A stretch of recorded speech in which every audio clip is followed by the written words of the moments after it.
Hello दोस्तों, स्वागत है आपका हमारे यूट्यूब चैनल पर। दोस्तों, आज हम जैसे देखिए पिछले वीडियो में मैंने जो है शारीरिक का जो है त्रिभुज वाला जो क्षेत्रफल त्रिभुज का निकाला जाता है उसका मैंने जो है आपको थ्योरी बता दिया था। तो आज हम क्वेश्चन करेंगे। तो देखिए, मैं ज़्यादा क्वेश्चन नहीं सॉल्व करूँगा, 2 या 3 या फिर हाँ इतना ही क्वेश्चन सॉल्व कराऊँगा। इसके बाद बाकी मैं जो है क्वेश्चन आपको दिखा दूँगा। इसके बाद आपको जो है सॉल्व करना पड़ेगा। ओके, तो देखिए मान लीजिए कि हमारे शीर्ष बिंदु क्या क्या है, 3, 8 पहला बिंदु है, और दूसरा बिंदु मान लीजिए हमारा -4 और 2 है, और तीसरा बिंदु 5, 1 है। तो ये हमारे 3 बिंदु अगर हो गए त्रिभुज के क्षेत्रफल में, यानी त्रिभुज के 3 बिंदु हो गए। ठीक है, तो अगर इसका क्षेत्रफल निकालना है सारणिक वाले विधि से तो आप क्या करेंगे, सबसे पहले इनको तो सारणिक में लिख लेंगे। देखिए मैंने कैसे बताया था, x1 x2 x3, तो x1 x2 और x3, फिर y1 y2 y3, फिर 1 1 1, ये हो गया, ये सारणिक हो गई। और इसके बाद बटे 2, यानी 1/2।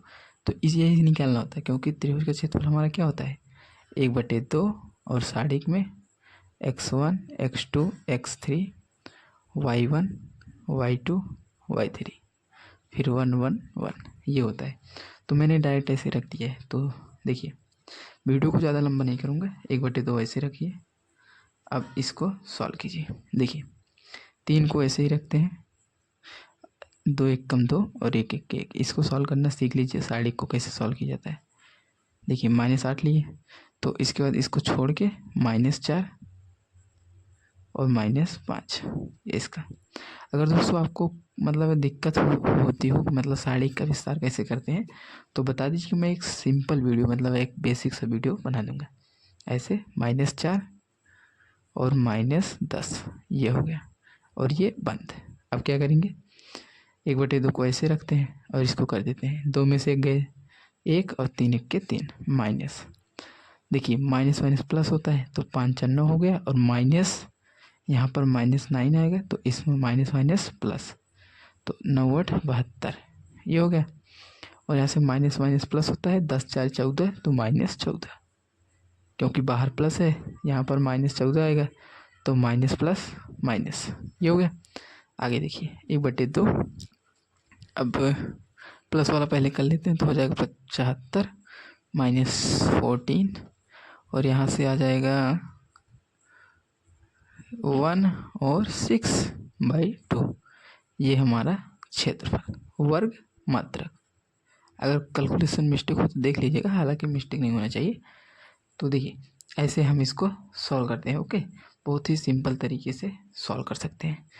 तो ये तो दोस्तों हमारा आ गया पहला, यानी पहला क्वेश्चन कि हम त्रिभुज का क्षेत्रफल कैसे निकालते हैं। और एक हम लेते हैं संरेख वाला। ओके, कि मान लीजिए कि अगर जैसे हमारा बिंदु ए है पहला, और दूसरा है इतना, और तीसरा हमारा 1 1 है, और कह रहा है कि ये संरेख है। ठीक है, तीनों के हिसाब से कराऊंगा क्वेश्चन। संरेख है, कह रहा है कि तीनों बिंदु हमारे संरेख है। तो हमें प्रूफ क्या करना है, प्रूफ सिद्ध क्या करना है कि 1/a प्लस 1/b बराबर 1। तो यही हमें दोस्तों प्रूफ करना है। तो आइए बहुत ही सिंपल तरीके से प्रूफ करते हैं। देखिए सबसे पहली बात तो आप संरेख की कंडीशन क्या जानते हैं कि x1 x2 x3 y1 y2 y3। Okay, तो ये हो गया, और फिर 1 1 1 बराबर 0, ये होती है संरेख की कंडीशन। तो अब रख देते हैं सिंपल हम भी। देखिए a 0 और फिर 1, यहाँ पर 0 b 1, फिर 1 1 1, ये हो गया, और बराबर 0। तो अब आगे देखिए, अब इसको हम सॉल्व करते हैं। यहाँ से देखिए a को ऐसे ही रखेंगे। ठीक है, a को जब रखेंगे तो b1 जब b -1, और देखिए 0 का रखेंगे तो -0 0 हो जाएगा ख़त्म, प्लस 1 को ऐसे रखेंगे, ऐसे छोड़ के 0 -b -b, ये हो गया, और बराबर 0। ध्यान रखिएगा लास्ट बराबर 0 है, इसको ध्यान से देखिए। देखिए अब इसको गुणा करेंगे तो ab -a, ये तो 0 ख़त्म हो जाएगा, यहाँ से -b, बराबर 0। अब क्या करें, ऊपर देखिए हमें प्लस चाहिए, तो हम क्या करते हैं, इसको पक्षांतर कर देते हैं। ठीक है, तो a प्लस बी बराबर AB। ये हो गया, क्योंकि हमने इन दोनों को इस साइड कर दिया, तो माइनस है तो प्लस हो जाएंगे। इतना करने के बाद अब क्या करेंगे, दोनों पक्षों में ए बी से भाग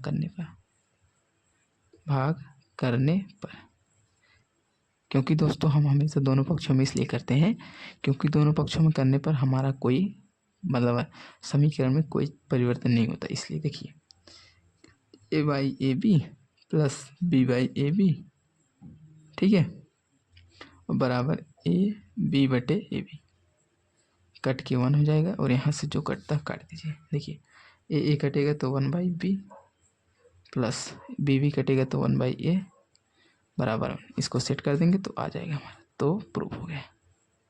ठीक है, तो आई होप दोस्तों समझ में आया होगा। कोई डाउट हो तो ज़रूर कमेंट कीजिएगा। ओके, तो ये तो हमारा 2 क्वेश्चन हो गए। तो क्या करूँ, एक क्वेश्चन और सॉल्व करा दूँ?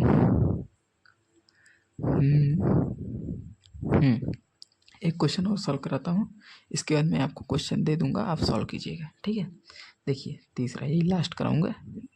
मान लीजिए कि हमारा त्रिभुज का क्षेत्रफल दिया है। ठीक है, दोनों हिसाब से सवाल बन सकते हैं, तो मैं उसको बता दे रहा हूँ।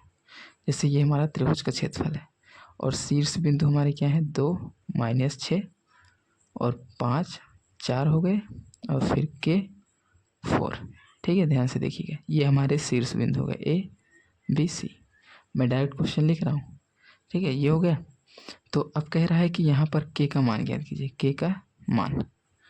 तो आपको क्या निकालना है, के का मान निकालना है। ओके, तो अब क्या करेंगे, सबसे पहले तो त्रिभुज का क्षेत्रफल क्या होता है, ऊपर मैंने समीकरण बता दिया हूँ, एक बार फिर से बता देता हूँ।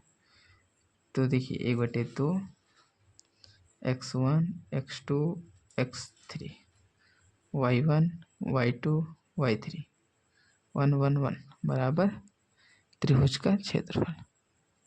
तो ये कंडीशन होती है। ओके, तो अब रखते हैं। देखिए 1/2 और इसको रख देते हैं 2 5 के -6 4 4 1 1 1 बराबर 35। ध्यान से देखते जाइएगा, नीचे सॉल्व करता हूँ। देखिए 1/2 को हम इधर करेंगे तो हो जाएगा 70 और यहाँ से इसका विस्तार, तो 2 को ऐसे रखते हैं, तो 4 1 4 -4, फिर रखेंगे माइनस और ये -6, तो -6 +6 ऐसे जाएगा, ऐसे 5 1 5 और माइनस के, फिर +1 का कोई वैल्यू नहीं, तो यहाँ से 5 चौक 20 -4 के और बराबर ये 2 इधर जाएगा तो गुणा है, मतलब भाग है तो गुणा हो जाएगा, 35 दूना 70, प्लस माइनस आप लगा सकते हैं। ठीक है, तो इतना हो गया, ये तो हमारा 0 हो जाएगा कट के। और अब क्या रखते हैं यहीं पे, 56 30 -6 के प्लस 20 के -4 के बराबर 70। सही है ना। इतना करने के बाद क्या करें, देखिए -6 -4 तो हो जाएगा -10 के प्लस 20 30 50 बराबर 70। ये हो गया। देखिए इतना होने के बाद -10 के और ये 70 में से 20 जाएगा, कितना हो जाएगा, सॉरी 70 में से 50 जाएगा तो 20 हो जाएगा। के बराबर क्या आ गया, -10 आ गया इतना, तो के बराबर -2। ओके, तो ये हमारा आंसर है। आई होप आप सबको समझ में आया होगा। कोई डाउट हो तो कमेंट जरूर कीजिएगा दोस्तों। 3 क्वेश्चन मैक्सिमम बहुत है इस टॉपिक पर, और मैं आपको क्वेश्चन दिखा रहा हूँ, 1 मिनट रुकिए। तो आप उस क्वेश्चन को भी अच्छे से सॉल्व कर दीजिएगा, प्रैक्टिस जरूर कीजिएगा। ओके, और पहले क्वेश्चन में अगर आंसर आपको मिस्टेक लग रहा हो सॉल्व जरूर कीजिएगा ध्यान से। देखिए दोस्तों, मैंने पहला क्वेश्चन सॉल्व किया अभी, और ये वाला, और फिर लास्ट में नीचे एक क्वेश्चन। तो आप सब देख लीजिए, इन 8 क्वेश्चन है, 3 क्वेश्चन मैं सॉल्व करा दी हूँ, 5 क्वेश्चन आप सॉल्व कीजिए। और अगर पाँचों में से कोई भी मतलब कोई भी क्वेश्चन अटक रहे हैं आप तो कमेंट जरूर कीजिएगा, मैं ज़रूर सॉल्व करा दूँगा। ओके, तो देख लीजिए क्वेश्चन को अच्छे से, स्क्रीनशॉट करके सॉल्व कर लीजिएगा, ठीक है। और हाँ दोस्तों, टेलीग्राम ग्रुप में अगर जुड़ना जुड़ लीजिए और वहाँ पर कमेंट कर दीजिएगा, मैं जो है आपको क्वेश्चन और ज़्यादा प्रोवाइड कर दूँगा। ओके, तो हम मिलते हैं नेक्स्ट वीडियो में इस टॉपिक के साथ। देखिए वर्ग आव्यूह का साड़ी, इसको हम अगले वीडियो में पढ़ेंगे। तो इतना बेसिक सिंपल पढ़ते जाइए ध्यान से, ठीक है। तो मिलते हैं नेक्स्ट वीडियो में।